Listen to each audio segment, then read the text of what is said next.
Welcome back to another PVT where this time I'm joined by Isabeau as usual and Bojan, who is a member of our development team. For our PVT today, we wanted to continue on the discussion of accountability from people in leadership positions or higher levels of responsibility within the business towards the team and towards the business and how we do that in practice. So I'll quickly recap what we've discussed so far and sort of where we're at now in the reflection. Then Isabeau also did a little bit of research in terms of what is out there and what other companies do, which is a little bit different or fits better with our values and principles. And then Bojan is also here to offer the perspective from someone who's been in the team for a longer period of time and can maybe add to what he's seen, what's worked, what's not worked, or what he could see working or what he would be comfortable with. And we'll just see where the conversation goes. So the conversation so far has been around these principles, these values that as a business we want to live, and we want to live at every level of the organization. So far we've relatively well defined what those principles are for an individual within the business. So we call those IQM good from the GROW methodology. And we've got 4 principles, which are own your domain, improve what's around you, communicate very clearly, and accept others as they are. But essentially, we want to morph those a little bit into something that works also at an organizational level. And so some of the values that we discussed, and I don't know, Bojan, if you were part of that workshop or if that was before your time, but we did a workshop a while back where we discussed sort of what the values of of IQM would be and what we want to strive for. And out of that came to raise the playing field for everyone. So to create equal opportunities and to raise the playing field, to have fun at work, to create fun, to promote fun, to increase understanding. So to spread knowledge, to increase people's perspective, widen people's perspectives, that kind of stuff. I think those were the 3 ones that came out of that workshop. And so what we're trying to do now is sort of mash those together, where in the end, what I would like to get to is we can get feedback from everybody in the team about whether somebody who is in a critical or final level of responsibility in terms of our domain matrix or compensation matrix, whether their decisions are aligned with those values. So essentially we would get our values or principles at an individual level, at a team level, and then at an organizational level. And the more responsibility you take in the business, the more certain values will become relevant, even though obviously the individual stuff is still relevant. So like I said, I will try and take a little bit more of a listening seat in this conversation. I'll try and prod you to keep the conversation going if as and when we need it. But maybe Isabeau, you can share a little bit what you found in your research leading up to this. So I was tasked with doing some research on just different ways different companies use accountability so that instead of us trying to reinvent the wheel, and from some research I did, in some ways we are hitting that. The way that we're quite transparent, a lot of things that came up was making sure that compensation was transparent as a way to hold the leadership team accountable. Some ways that I thought were really interesting was that they had purely anonymous channels for people to be able to raise complaints or discuss things, either cultural or ethical concerns or possibly to do with leadership decisions, having channels that are fully anonymous so that people don't feel like when they're raising these things, it would trace back to them. I feel like we do this in different ways where we have this philosophy of if you have an issue with somebody, raise it to that person on your own or with a member of the leadership team. We take that accountability ourselves. But they also had anonymous channels to be able to raise like, hey, this is just a pattern. It's not an issue yet, but it's a pattern. And I thought that was quite interesting. And some things that I also thought would be good for us to do is that when there are large decisions that leadership or those kind of in higher levels of responsibility make, it's documented so that people can ad hoc comments and add on to that discussion. And I know that we often are quite transparent and we will raise it in meetings or we'll discuss it as a team, but there isn't that level of kind of accountability moving forward from there because if someone forgets something in the meeting and if someone doesn't bring something up right in that moment, it gets lost. So I thought that having more ways in which leadership is documenting or writing down their announcements about changes in the business, similar to our internal tensions process, but more for leadership decisions. I thought that could be an interesting way that we could have more avenues for people to add input, add feedback, whether that be anonymous or not.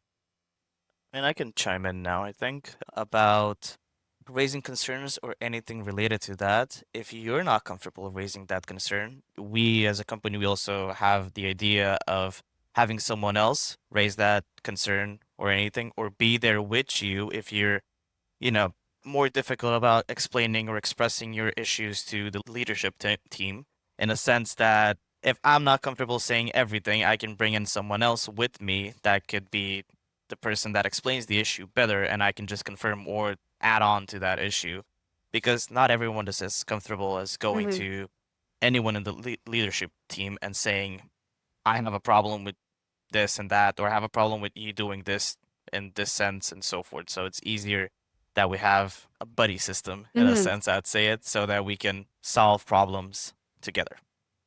Yeah, that is a part of what even my research companies do as well. And I know that we have that system of kind of that buddy system, but maybe it'd be helpful to have it more structured the way that obviously we're a smaller team, but what I've seen from research, they call it like an employee values council.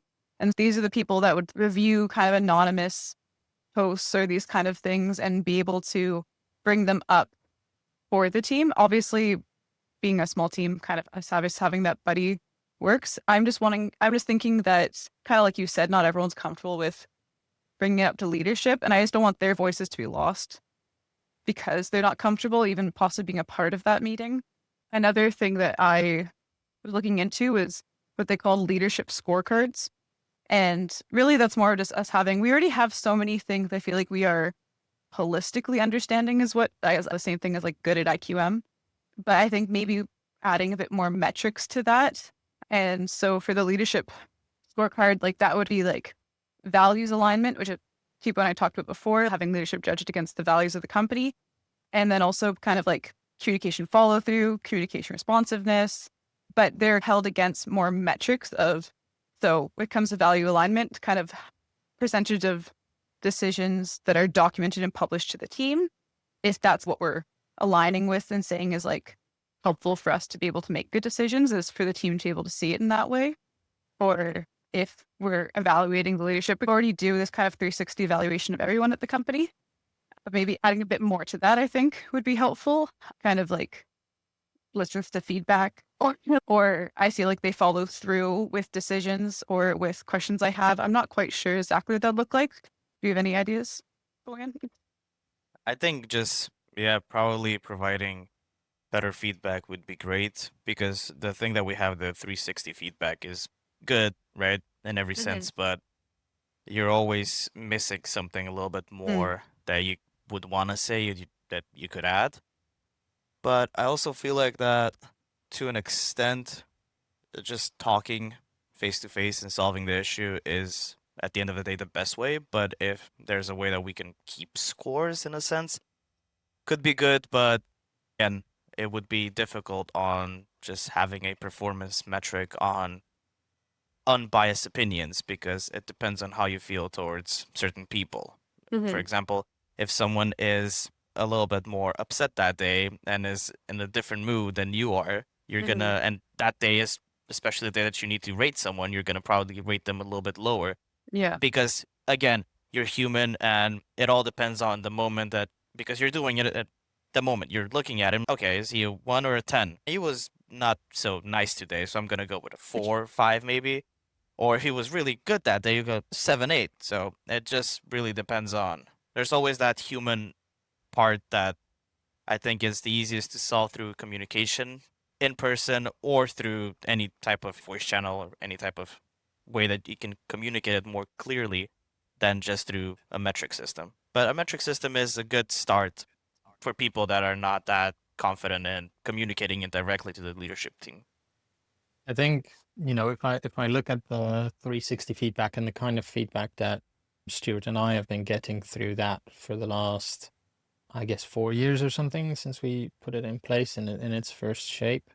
I'm not sure whether it's specific to me or Stuart, but because it's also true for other members in the team, is that nobody really in that 360 form says very clear constructive feedback. It's in general, oh no, they're nice, kind of thing. And you can read between the lines when somebody says, oh, you can improve on this or you can improve on this, but it's never clear, tangible stuff, apart from me or Stuart to the team. But the team amongst themselves and the team towards us is in general more, let's call it politically correct. And I would like to get to a point where we can get more tangible, practical, constructive feedback to each other. And I know that there's an additional barrier to anybody in an authority position. And, I agree with what you're saying, Boyan. Of course, having discussions about it is ultimately the most effective form of communication. But a lot of people are conflict avoidant, struggle with formulating stuff like that, need a bit of time to think about it. And so having an asynchronous and anonymous way to do it is significantly easier for people. But in my experience, the 360 feedback we do now is anonymous, right? But even then, especially in a small team, you kind of always know who wrote what, just by the way they write, by the way they do punctuation, spelling mistakes they make, that kind of stuff. So you'd kind of have to almost extra anonymize it, like rewrite it through an algorithm or somebody who does that to make sure that it's really anonymous.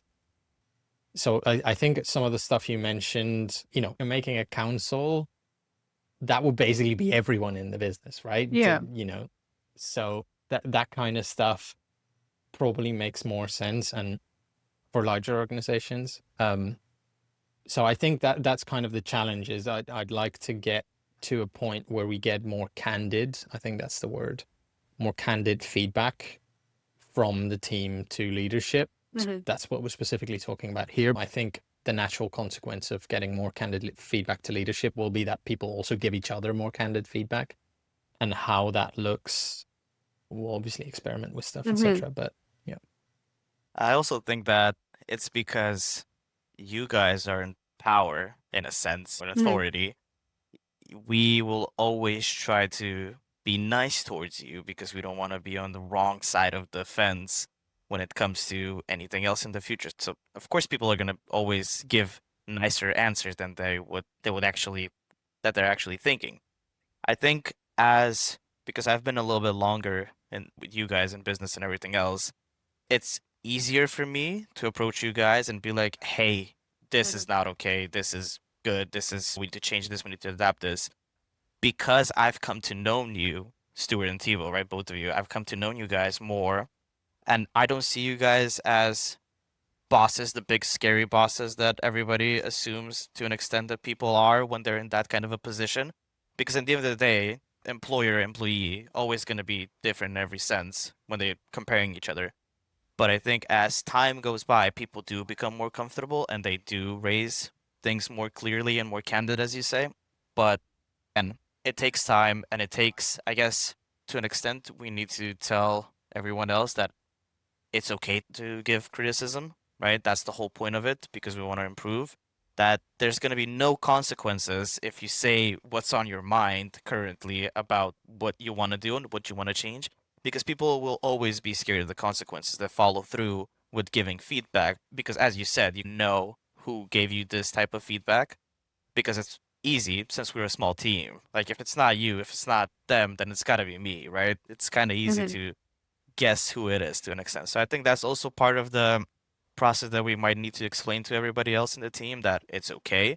No consequences will follow through in that sense, as in something bad will happen towards you, or it will affect your performance or your grow meetings or your salary or so forth and so forth. I think that's really key to getting people to be more comfortable in expressing their actual needs and their actual concerns compared to just, here you go, you can click 1 through 10. What do you think? It's kind of easier behind the screen to just click it and be like, yeah, I don't care. That's it. I can just move on now. They got a good score. We good. Yeah, because like I haven't been here as long as you, but I feel like in some ways I've expedited the process just because I've had so many interactions with Thibaut. Like I've had so many meetings, which is just me and Thibaut, where like we've really gone through and discussed and like had arguments and like discussed resolutions and discussed new things and like really spent a lot more time. And so I think the amount of time you spend with leadership also expedites that a bit. As I've been thinking about this and what you're saying, like all of that's still in a vacuum. No one knows the resolutions from Tiwa's and my conversations or the conversations we've had. And I think that's maybe where these anonymous or just these different spaces or different ways of documenting being like commenting or just any form of communication that could be like reread might be helpful, because I'm realizing how many times I had conversations or like conflict resolutions with Thibaut, but no one knows. It's just in our own vacuum where I'm like, oh wow, I really understood these these values, or I really understood better. But or even things like with compensation, like I'll have a meeting with Thibaut to be like, hey, I want to ask these questions, I want to understand this, but it doesn't benefit the team that I do this, it benefits me. And I think us having more ways in which when we raise things or when we discuss issues or discuss questions that can be seen by everybody, I think that would be a good idea, so that maybe people who don't raise things as much can see that, oh, Isabeau's not fired yet, so that's probably means everything's okay and that it's okay that she's doing this, and I don't need to feel as nervous about doing it myself. Yeah, I would say maybe like adding a check.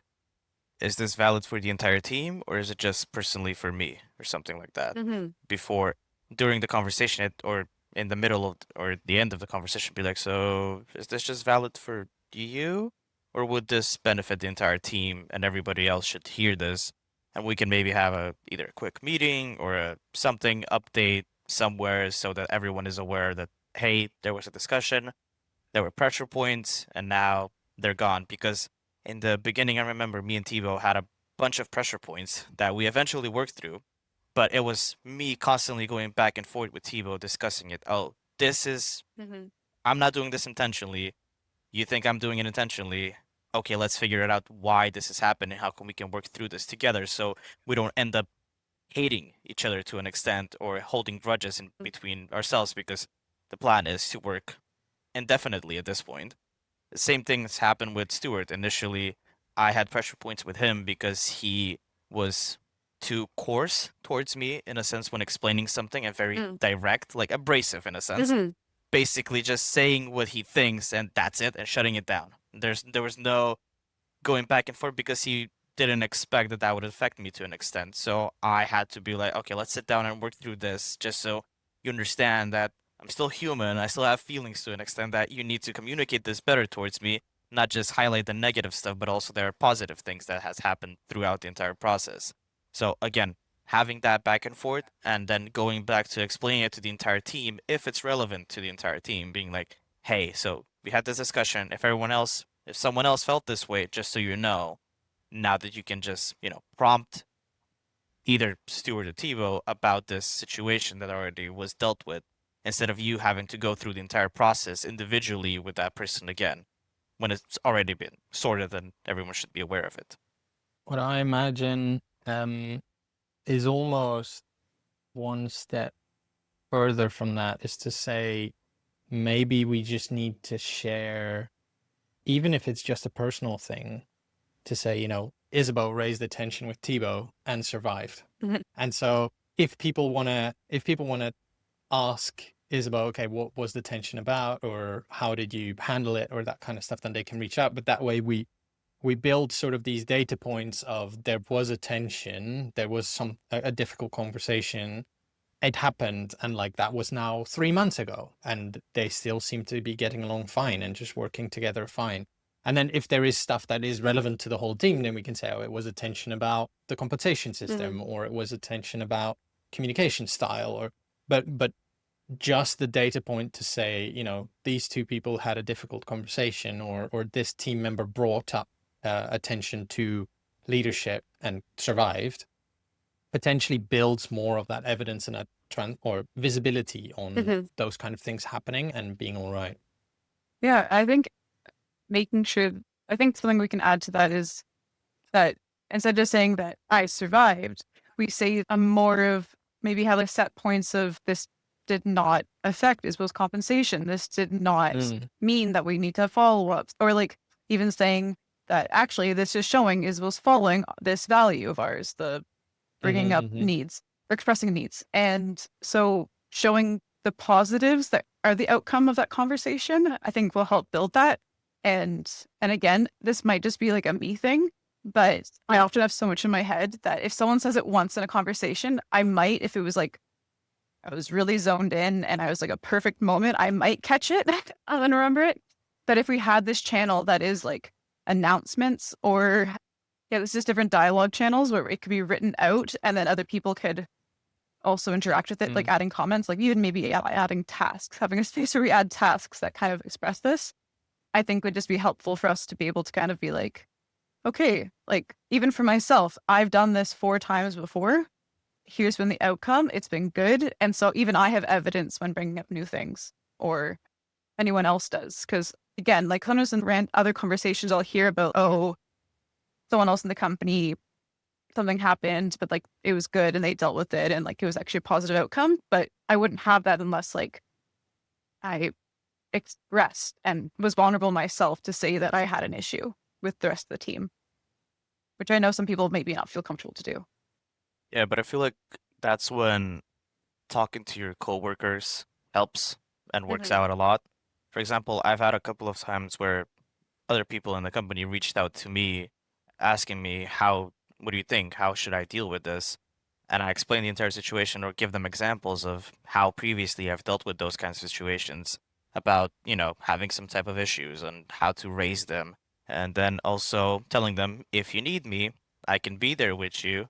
If that makes you more comfortable, that I can support you. While if you feel more comfortable with me being also present there, instead of being like someone in a position of power and someone in a position of being in a sense of I'm asking something from you that you can say no to easily if you want, because we also have to keep in mind that people come from different backgrounds, from different employments, right? So people have really bad experiences with previous employers, where if you say anything bad in a sense to about your boss or anything, then you might get reprimanded. HR will come and be like, you did this, that's not good. That's also a really important thing. For myself, for example, I've had in previous jobs, I didn't have the best leadership teams, so I had to push everything down, and then it comes to a point, here's my 2-week notice in a sense. See you guys. That's it. Moving on. Instead of coming to that extreme, if they sat down and actually listened to what I had to say, it would have been quite different of the entire outcome. But in a sense, there has to be a process that you can make people comfortable with so they can express their needs. But I think also talking to your coworkers helps out a bunch. And that is, I think, where I've definitely benefited from that, because I'm often siloed or I'm on a smaller part of the team. And so having our kind of water cooler chat has been really helpful for me, because the only time I get to interact with you guys, I really appreciate that. And so like us having those fun times, I think does really build towards us understanding each other and feeling like getting like an understanding of who to go to and who isn't, like who is able to help out in these situations. And I think, to come back to a conversation that we had with Isabeau, and I don't remember whether it was a recorded conversation or not, as in whether it was a PVT or not, but I think Bojan mentioning this and, that people come to him with questions like this and that he's volunteering to help with those kind of situations demonstrates again that the package, which is traditionally called HR, I don't think works, and I don't want to perpetuate within the business. And so the fact that you, Isabeau, have more experience, more screen time with me makes you more comfortable bringing stuff up with me. So people will more likely come to you with issues about me. But then Bojan gets a lot of FaceTime with Stuart, and people might more easily come to him with issues about Stuart, or because we've resolved conflicts in the past, him and me, they might come more easily to him, even though he's a dev. And so like HR is pretty far from what normally his domain would be, but that's not what it's about. You know, we don't have that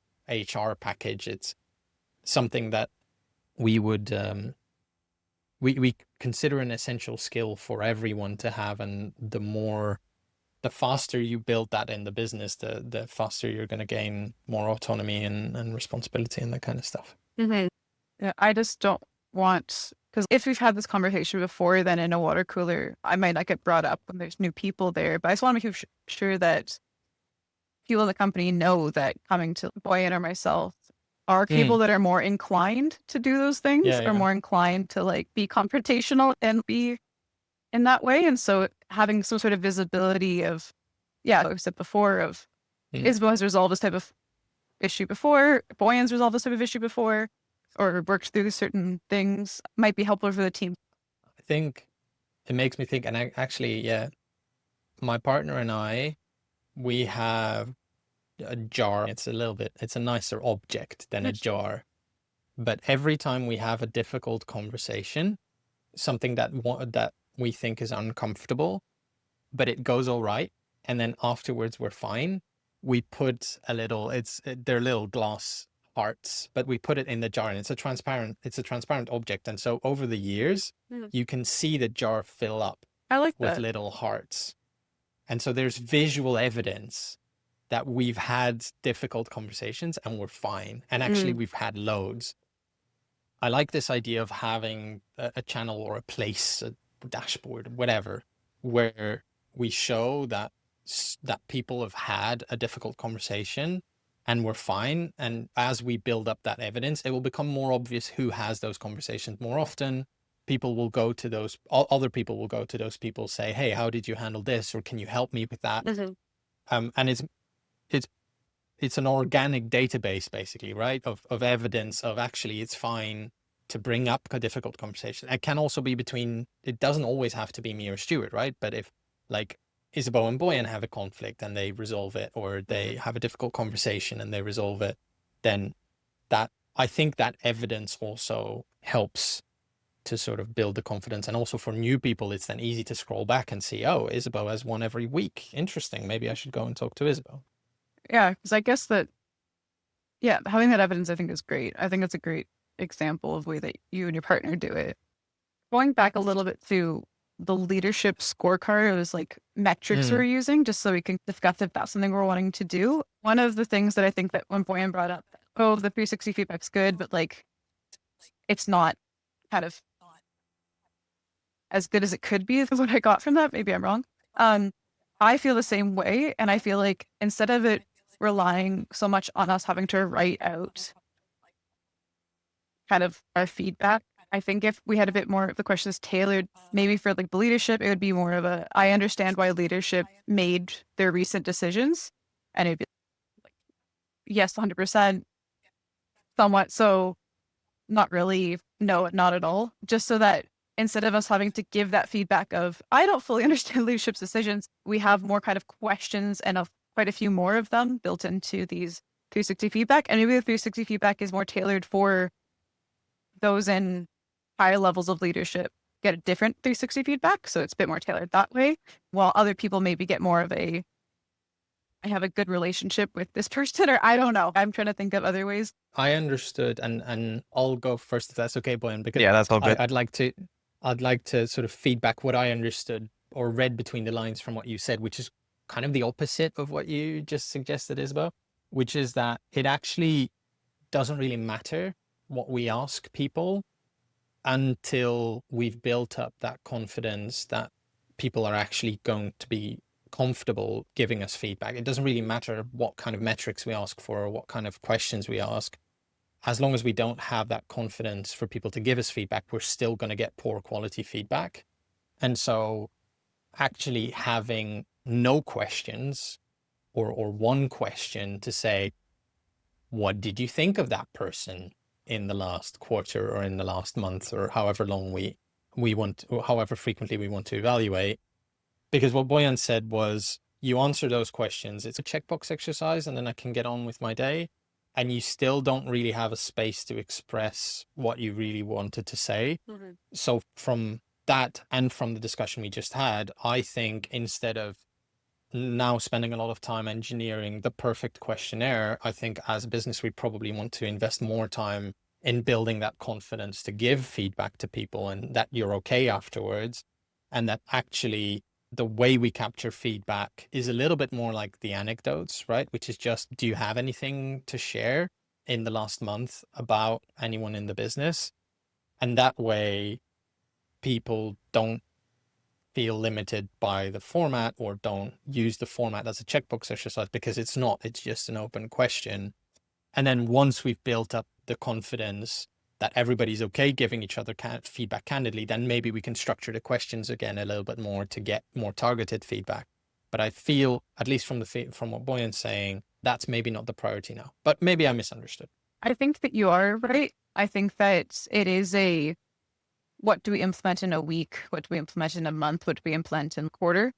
And that it would be in that order. It would be that in a week, we are building these little systems in which we can give better feedback, and we're starting to, or making feedback more visible and making the leadership have to record the decisions they're making a bit more so that the team can see that. And then in the next month, it's adding more to that, having more Discord with it, seeing if it works well. And then, and then on there, reviewing the 360 feedback, trying to make those questionnaires or those ways that we get feedback from the team a bit more robust. But yeah, definitely first trust and the visibility, I think, is most important. Yeah, I can second that. Basically, I agree with what Thibaut said. It's building the trust and confidence in teammates to raise issues in a timely manner and not let it boil up when it becomes an actual issue for someone. Also, I've noticed that this might be just a trait of the people that we're kind of surrounded right now currently, is when we're having a discussion, if one person raises a certain issue, then everybody else feels a lot more comfortable raising their own types of issues related to that. People, when, for example, at the end of a meeting, any questions, anything you want to add to that? If after having a discussion about, it can be anything from finances to processes to anything. If no one is asking a question, and someone had maybe a stupid question in their head, they're like, I'm not gonna ask it because no one is gonna start a conversation with me now. But if someone else prompts unrelated question about, hey, what are the projections for the workload for this month or whatnot, then people are more comfortable to then add on to that conversation or defer to something else that they were interested in asking the questions. And I get it that this might be just a personality trait of the people, right? If someone is more expressive, that they would immediately say, hold on, I don't like this. This doesn't make sense to me. Can you explain it in more detail? And then other people that don't have those personality traits will be like, yeah, I can agree with that. Yeah, I think so. Yeah, that would be great to express it. So either we need to have it's an idea of also having a trigger person in a sense to start off the conversation so people can bounce off of them and in a way, help them out to express themselves. So I think that's also a good idea. Instigators. Yeah. Okay. What I've written down from this, and I didn't go into the publishing or transparency because I feel like that would take the conversation too long, but I think the vast majority of our decisions are visible and available. And if people are not looking at them, it's not because they're not there. So like all of the decisions made in a try meeting are documented in the try meeting and anybody can go and read them. And all of the decisions that I make, for instance, if I have a roadmap review with George where I prioritize his stuff, all of that's visible by movements on the roadmap and what's been prioritized and that kind of stuff. So I didn't go into that too much, but maybe we need to have a separate discussion about how much responsibility is on publishing that and how much effort goes into the admin of pushing information to people and how much responsibility is on people going and getting that information when it's available. But so what I've written down is that the priority is to build the confidence in giving feedback before we start over engineering some kind of rating or a scoring system or a feedback system. We want to create some kind of jar where we can put the evidence that people raise conflicts and tensions, interpersonal conflicts and tensions, and especially with leadership, and that they're okay. I've made a note of publishing more leadership decisions or prioritization decisions so that people can either question them or refer back to them and be like, oh yeah, does this make sense? Does this not make sense? Or did they follow through on that decision that was made, or did it just peter out and disappear? And then we have what are they called? They're people that are paid to go into clubs and bars and start dancing, so that they're the first person who starts dancing. Not like actual dancers, right? They pretend to be a guest and they start dancing so other people also feel comfortable dancing. And I think that's kind of what we're talking about in terms of somebody just asking a question so that everybody else also feels comfortable asking their real questions. It's just the sort of trigger question. Yeah. And that can be something that we integrate in the process where everybody knows that even if they don't have a question, just asking something or making a comment, even if it's trivial, helps other people then bring up the more heavy stuff or more complicated stuff, etc. So that's potentially something that we can just share as a responsibility as a team. Those are sort of the actionable things that came out of that. Anything that I missed, you feel? No, I don't think so. I think we also need to keep in mind that people do have that we have the "Are you good?" check of the conversations. That's for me. That's a really important part that we have implemented, and I've noticed that sometimes we do forget to go through that check and actually do it. So maybe before having a more difficult discussion, we have a check just so we don't forget it. Are we good? Everything okay? No hard feelings. Everything's fine. Yeah, we do have lots of kind of communication checks that we don't use very often. All right. I think this is kind of good natural Yeah. point to try and wrap it up. Don't know if you wanted to share any closing thoughts, either of you. I would say that realistically, it has been very easy to communicate with everybody in the leadership team for anything, either being with you, Thibaut, or with Stuart, open-minded to anything, and shows that you guys care about your employees and people that work for you. Yeah, that definitely is my takeaway from the experience I've had as well. I'd say to me, the only small thing is that time would be the only kind of limiting factor, but I felt very confident. That's great to hear. And yeah, hopefully increasing the size of the team ultimately results in us having more time for each other as a whole. That's the aim, at least. But yeah, Boyan. everybody has a plan until they get punched in the face. Thanks for joining, Boyan, especially first one. Thank you Yep. for having me. Thanks both. Yeah. I'll keep you posted what the outcome of all of this is.